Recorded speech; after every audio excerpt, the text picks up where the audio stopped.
This is for section 2.8, graphing linear inequalities in two variables. A linear inequality in two variables just simply means it has both an x and a y. We're not going to be graphing this on a number line. We're going to be graphing it on a coordinate plane. So let's get on with, first of all, example 1. Checking solutions of inequalities. Well, to check whether we have a solution or not, solutions of inequalities that have two variables will be ordered pairs. So we just take the ordered pair, we substitute the x for the x variable and the y value for the y variable, and see if it's true or not. So in letter A here, we have the point 3, 2, and we're going to check to see if it's a solution of this inequality. So I'm going to replace the x with 3 and the y with 2. And when I do that, I end up with 12 plus 4, which is 16. So the question is 16 greater than 6? And the answer is yes. So I would say the point 3, 2 is a solution. Then we go to the point -1, 4. So I'm going to replace x with -1 and y with 4. So that would be -4 plus 8, which is 4. Now, is that greater than 6? The answer is no. So I would say that that point -1, 4 is not a solution. And there's a couple of checkpoint problems there that you can try that go along with the inequality. 2x minus y is less than or equal to 8. So go ahead on your own there and check and see if those are solutions. When we graph a linear inequality, there are a couple of steps here to doing this. First of all, when we graph an inequality, we have to graph something called the boundary line. And so when we graph the boundary line, we use a dashed or a dotted line whenever the inequality says less than or else greater than. We use a solid line whenever it has an equal sign attached to it, because the points that are on the line, when it does not have an equal sign, are not actually solutions. And when with a solid line, the points are solutions because of the equal sign there. Kind of like an open circle and a solid circle when you were graphing on a number line. Once we have the boundary line, then really what happens is there is an infinite number of solutions on one side or the other of that boundary line. And we have to test a point to see which side the solutions lie on. So we would test a point not on the boundary line to determine whether it's a solution or not. If it is a solution, then we shade the half plane that contains that point. If it is not a solution, then you shade the other side. Okay?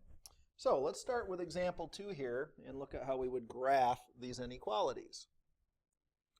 Here we have the inequality y is less than -1.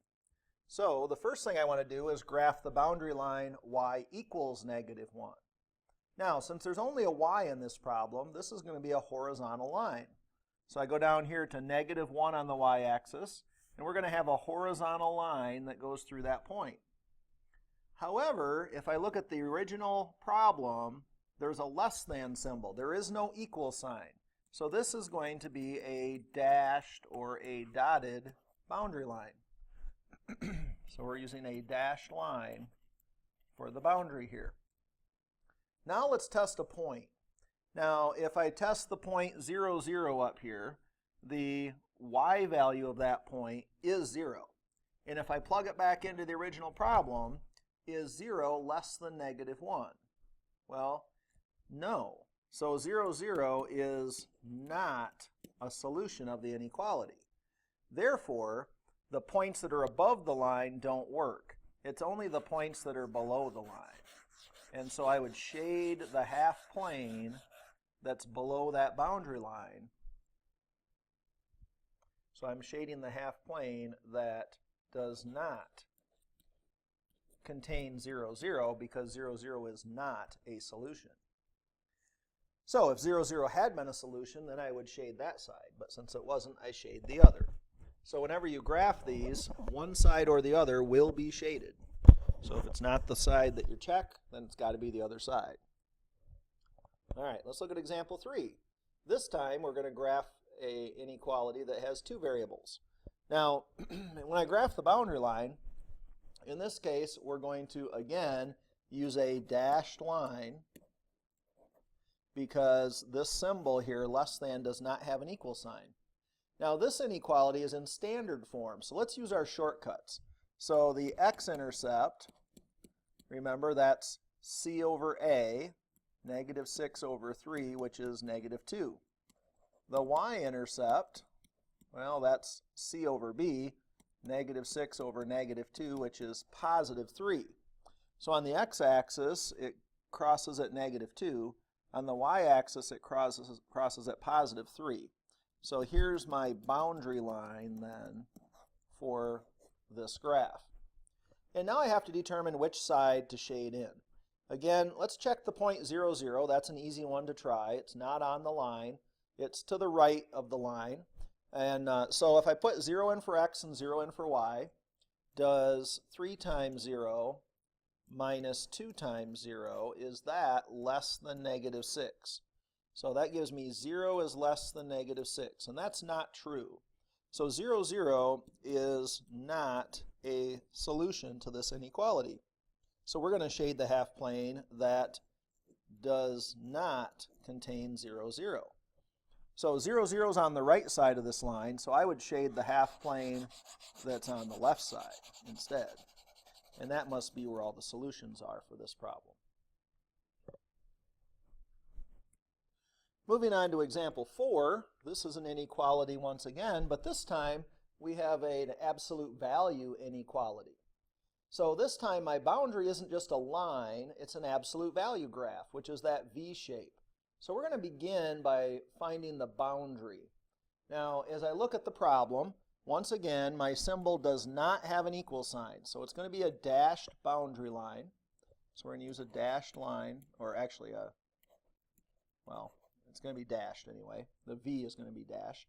As I look at this problem, the vertex point is HK, so that's the point positive 1, 2. Remember, the H is always the opposite sign and the K is the same. So I go to the point 1, 2, which is right there. My slope is negative 3, or negative 3 over 1 if I put it as a fraction. Remember, that's the slope of the right half. So I go down 3 and right 1, down 3 and right 1. So again, this is going to be dashed like this. The left side is just a mirror image, so I'm going to go down 3 and left 1, down 3 and left 1. And again, that's a dashed line there. So there's my boundary. Looks like that V shape. Now, at this point, I want to decide where to shade it. Now, with a V, you're either going to have an inside or an outside instead of a right and a left like you would with a line. So let's check the point 0, 0 once again. 0, 0 is outside the boundary. So if it works, I shade outside. If it doesn't work, then I would shade inside. So let's try it. So if I go negative 3 times the absolute value of 0 minus 1 plus 2, is 0 greater than that? So I put 0 in for y and 0 in for x. And it turns out, when I look at this, that's negative 1, and the absolute value gives me 1, times negative 3 is negative 3, plus 2 is negative 1. So I get 0 is greater than negative 1. That's true. 0 is greater than negative 1. So 0, 0 is a solution this time. So I'm going to shade the portion of the coordinate plane that is outside